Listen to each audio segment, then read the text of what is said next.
gabi bago natin gunatigin ang araw ng mga kaluluwa na naging katatakutan na para sa ilan. Kwento ng mga hindi maipaliwanag na karanasan ang handog namin sa inyo. Mula sa pugot na ulong karanasan ng artistang si Herlene Budol. May nagsabi sa akin na hindi ko naman kakilala. Tapos tinapik niya lang ako, sinabi niya sa akin, Neng, umuwi ka na, wala ka ulo. Parang casual, alam mo parang chill lang. Hindi siya yung parang OA, gano'n. Tapos 1 week ako hindi pinalabas pala.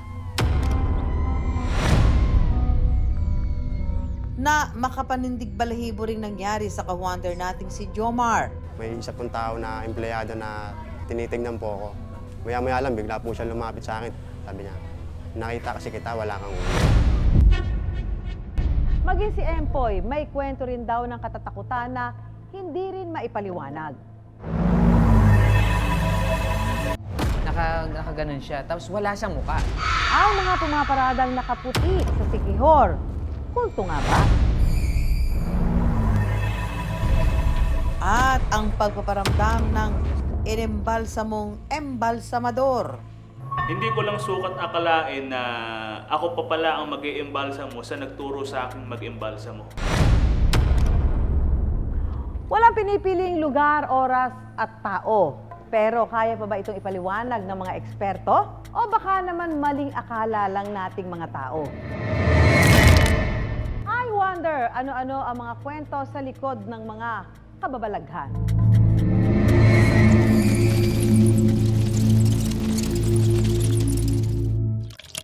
Nakagawian na ng mga Pinoy kapag hipon unang itinatapon ng ulo. Naging kutsari ito sa mga babaeng perpekto ang katawan pero di naman daw kagandahan. Hipon girl! Diyan nakilala ang beauty queen at sparkle artist na si Herlene Budol. Hipon girl, Herlene Budol. Hindi po ito budol! Si Herlene Budol, winner! Pero nang lumaon, pinatunayan niyang di lang siya basta hipon dahil ang kanyang ganda, inirampa niya sa pageant at isa na ring certified host. Pero sa kabila ng glitz and glamour, si Herlene pala, may kwentong horror na tila raw literal na hipon. Dahil sa kanyang kwentong kababalaghan, naglalakad siyang tinanggalan ng ulo.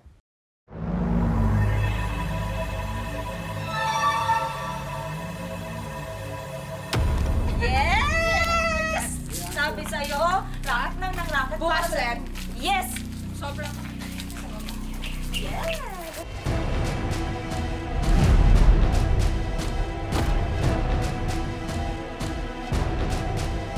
Ne, uwi ka na. Nakita kitang walang ulo. May nagsabi sa akin na hindi ko naman kakilala. Tapos tinapik niya lang ako, sinabi niya sa akin, Neng, umuwi ka na, wala ka ulo. Parang casual, alam mo parang chill lang. Hindi siya yung parang OA, gano'n. Tapos 1 week ako hindi pinalabas pala.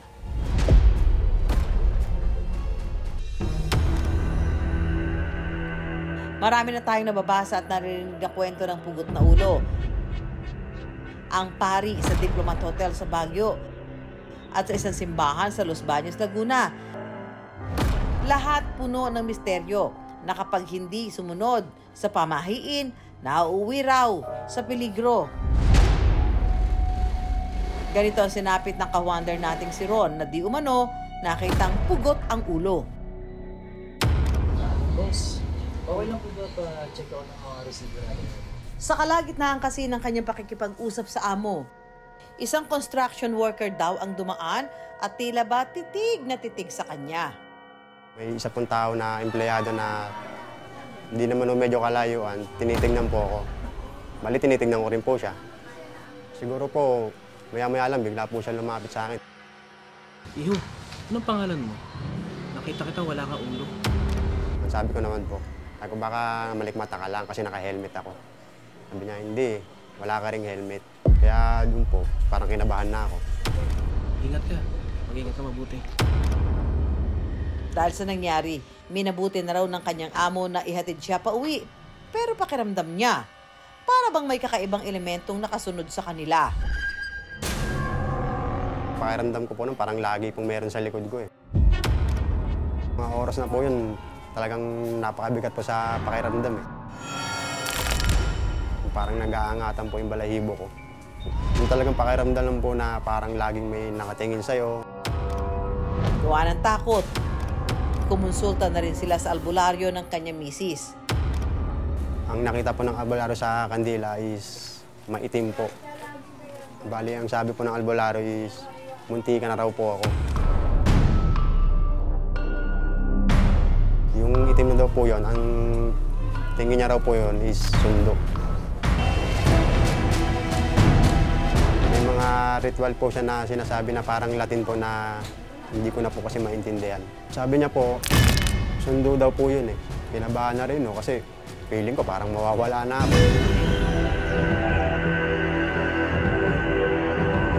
Pagkatapos ng orasyon ng albularyo, himalang gumaan daw ang kanyang pakiramdam.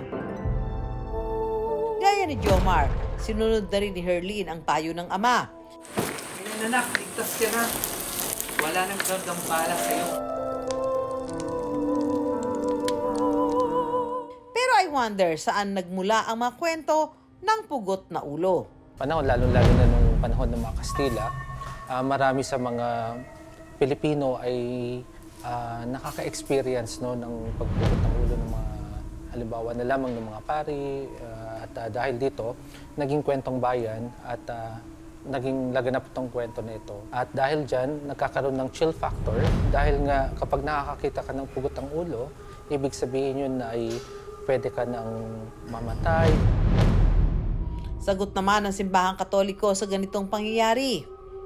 We believe not only on the things that we see, we also believe in the things that we cannot see. That's why it is included in our faith. No, we believe in God the Father who created everything in this world, the visible and the invisible.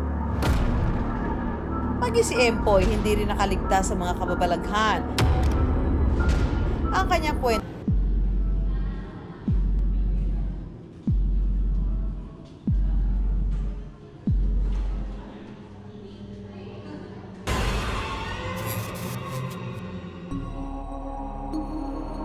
Hindi rin nakaligtas sa kababalaghan ang aking co-host na si Empoy.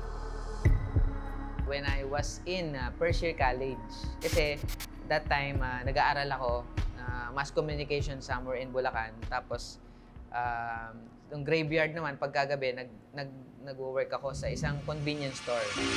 Pinakuha ko ni Sir Dave, yung isang manager namin doon, ng barya. Pinapalit yung barya doon. Parang meron siyang binigay sa akin na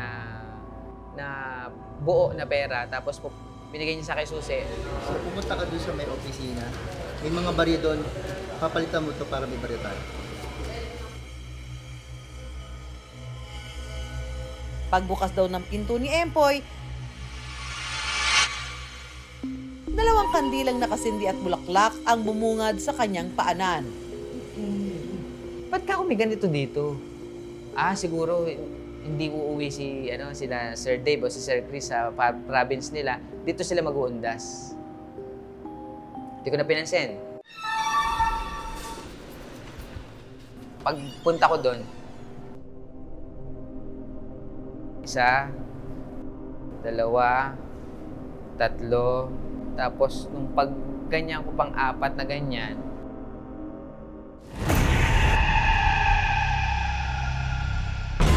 wala siyang mukha. Agad siyang tumakbo sa counter para kausapin ang manager. Pero bigla nilang ginanan yung bibig ko. Kinaumagahan habang nag-uumagahan sila, dito na inamin sa kanya ng kanyang manager kung ano ang kanyang nakita.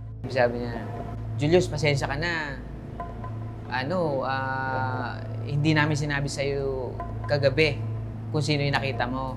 Kasi baka iwanan mo kami, peak season, maraming tao.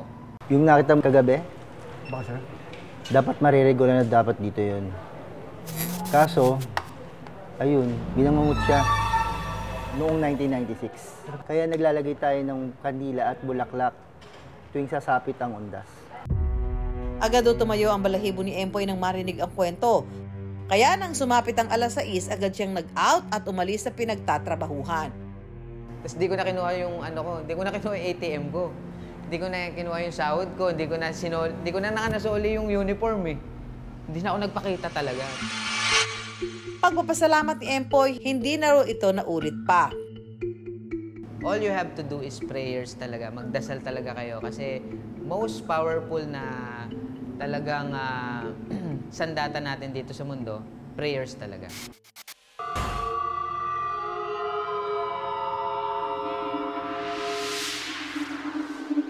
Mga nagpoprosesyon ng alas 4 sa Siquijor, kulto nga ba?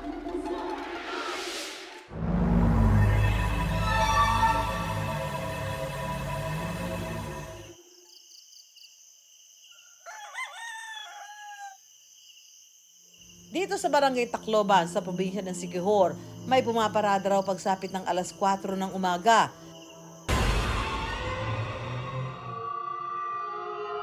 Hinala ng ilan, isa itong kulto. Nasaksihan daw mismo ito ng turistang si Vin.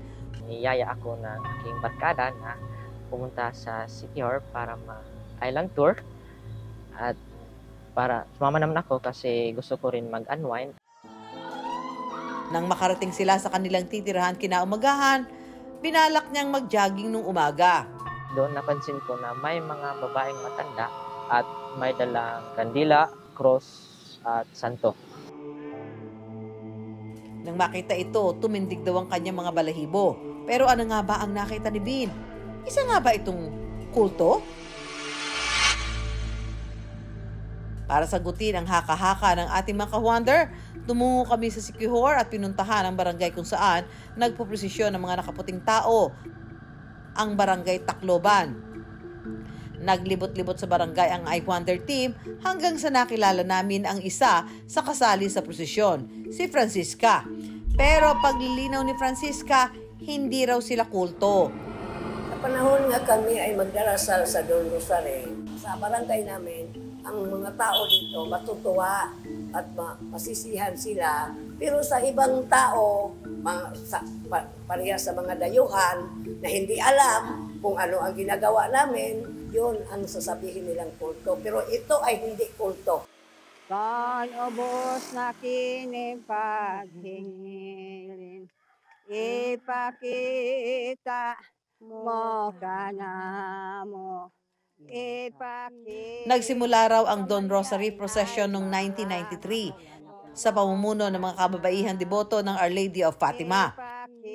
Yung Don Rosary Procession ay madalas ginagawa ito din ng mga Katoliko, no, as a sign of devotion to the Blessed Mother sa Our Lady of Fatima, sapagkat isa ito doon sa mga mensaheng ipinaabot niya doon sa mga pinagpakitaan niyang bata. May sense of sacrifice kasi gigising ka ng mas maaga. Santa Maria, inahan ka sa Abi. Ginagawa raw nilang prosesyon tuwing alas 4 ng umaga, mula Lunes hanggang Biyernes at tuwing may okasyon. Ang Don Rosario namin, ang suot namin ay normal dress lang. Sunday dress lang ang aming sinusuot. Hindi naman puti. Maaaring dahil madilim ang paligid at makikita sa malayuan, inaakala ng iba na puti ito. Meron na tayong mindset when we say kulto, na dapat yung mga kulto nakabelo, dapat yung mga kulto ay may kandila, naglalakad ng gabing-gabi, iilan lang sila. So we have that some sort of belief. Susunod sa I Wonder! Marami kami noon, pero ang dahilan namin, bakit kami na lang natitira, yung iba namatay na.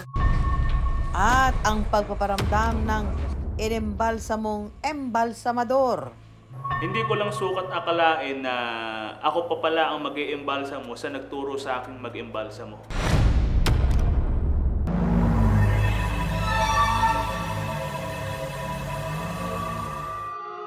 Kasabay raw ng paglipas ng panahon, ang tradisyon na ito ng mga Katoliko sa Siquijor, unti-unti na rin nawawala sa kanilang lugar. Marami kami noon, pero ang dahilan namin, bakit kami na lang natitira, kasi yung iba matatanda na, hindi na makalakad, yung iba namatay na. Pagkatapos daw ng prosesyon, dumidiretso ang mga deboto sa simbahan para sa misa. Minsan nga raw, pati mga lalaking deboto sumasama rito. Gaya ni Luis na isang tourism officer. medyo naging inactive lang.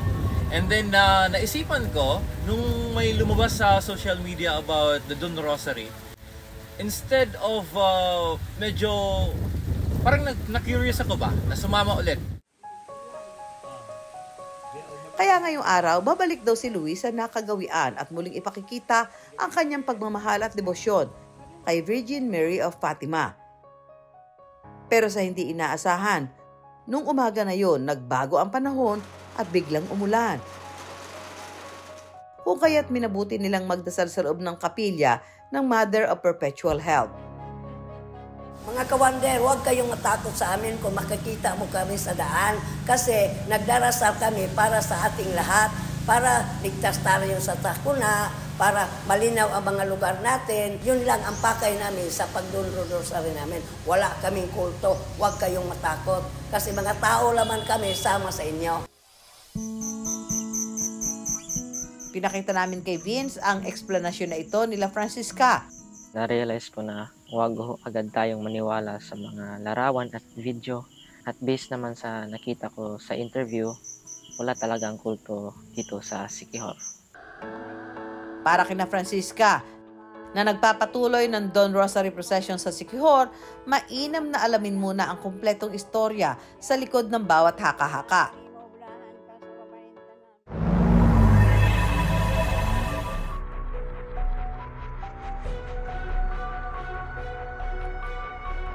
Ganito umiikot ang pang-araw-araw na gawain ni Bong.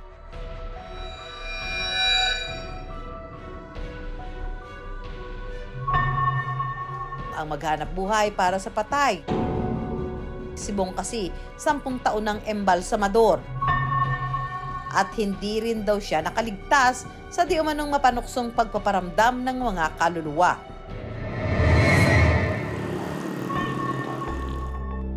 Dito sa San Antonio, Nueva Ecija,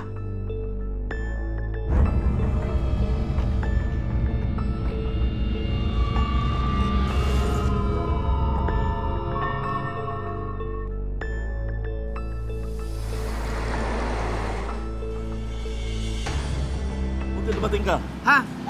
Opo. Kasi nga, parating na daw po yung bangkay. Oh, tara na. Tara. Oh, ayusin yung pagbubuhat nyo, ha? Oh, dahan-dahan. Oh, Bong, pag-aralan mo mabuti yung tinuturo ko sa'yo, ha? Opo. Tito, pag-aaralan ko po mabuti yung mga tinuturo nyo. Ikaw na bahala. Sige po.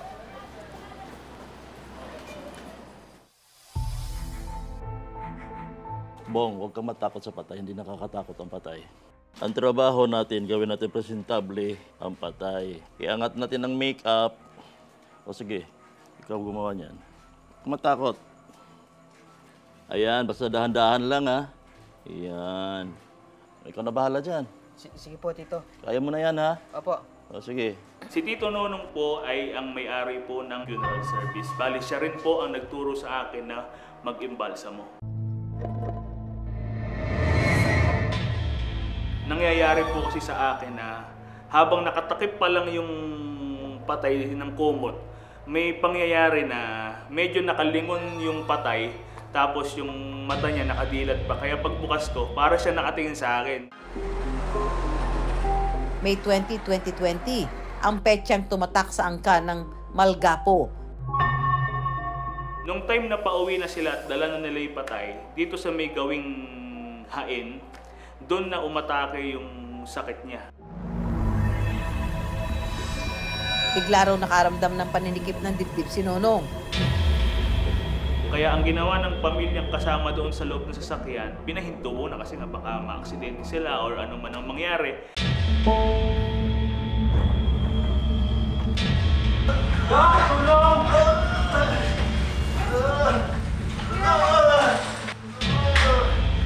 Tumigil ang sasakyan sa ospital habang dala ang bangkay. At si Nonong nakasalukuyang sumasakit ang dibdib.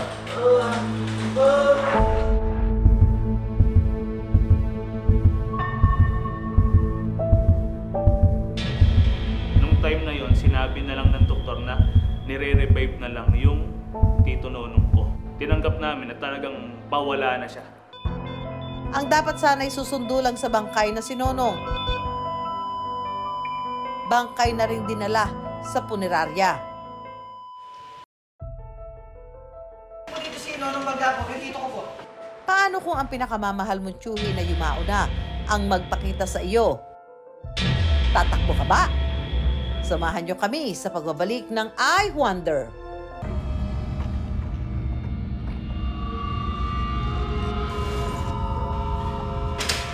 Nurse! Nurse! Po dito si Nonong Maglapo, yung tito ko po.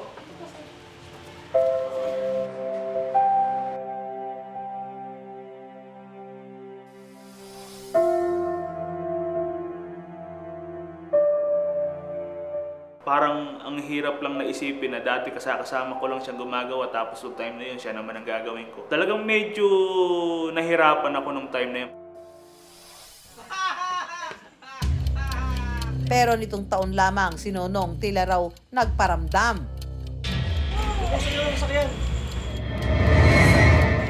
Tumilaw. Umilaw yung 4 wheels na ginagamit naming karo sa paglilibing. Nung time na umilaw nga po yun, pina-check sa akin. Binukas ko yung flashlight ng cellphone ko. Nung una, hindi ko maitapat yung ilaw dun sa may kasi naunahan na ako ng takot eh.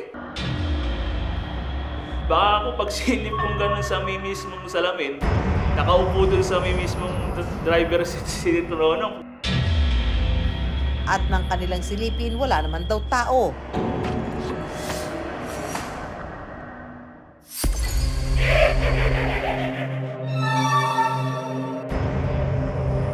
Bago nito, samot-sari mga mata raw ang parabang nagmamasid sa punerarya habang nag-e-embalsamo si Bong. Kaya parang ang naging kaisipan nila, dito yung pinaka-playground, dito nananatili yung kaluluwa daw ng mga patay. Pero anumang kababalaghan ang nararanasan ni Bong, nakatatak pa rin sa kanya ang payo ng kanyang tito. Gusto nyong matutunan, talagang focus lang, huwag nyo isipin yung mga ibang bagay. Trabaho lang talaga ang isipin nyo para matutunan nyo yung ganitong trabaho. Hindi ko lang sukat akalain na ako pa pala ang mag-i-embalsamo sa nagturo sa akin mag-embalsamo. Sa mga sitwasyong hindi maipaliwanag at puno ng kababalaghan, ang paalala ng simbahan, kapag meron tayong hindi maintindihan, do our research. Use our sense of comprehension and also pray, pagdasal natin. Tayong mga Pinoy, sagana sa mga kwento ng mga kababalaghan, mga katatakutan. Yung iba parang kapani-paniwala, yung iba naman ay may mga pagdududa. At itinatanong ko, ito nga ba ay may mga bahid ng katotohanan? Ang magagawa lang ho natin ay igalang natin yan. At hanggat maaari ay ipagdasal natin kung ito naman ay talagang salig sa katotohanan. O paano ba mga ka-Wonder, magkita-kita po tayo tuwing linggo ng gabi sa GTV. At ang mga tanong ni Juan, bibigyan namin ng kasagutan dito lang sa I Wonder.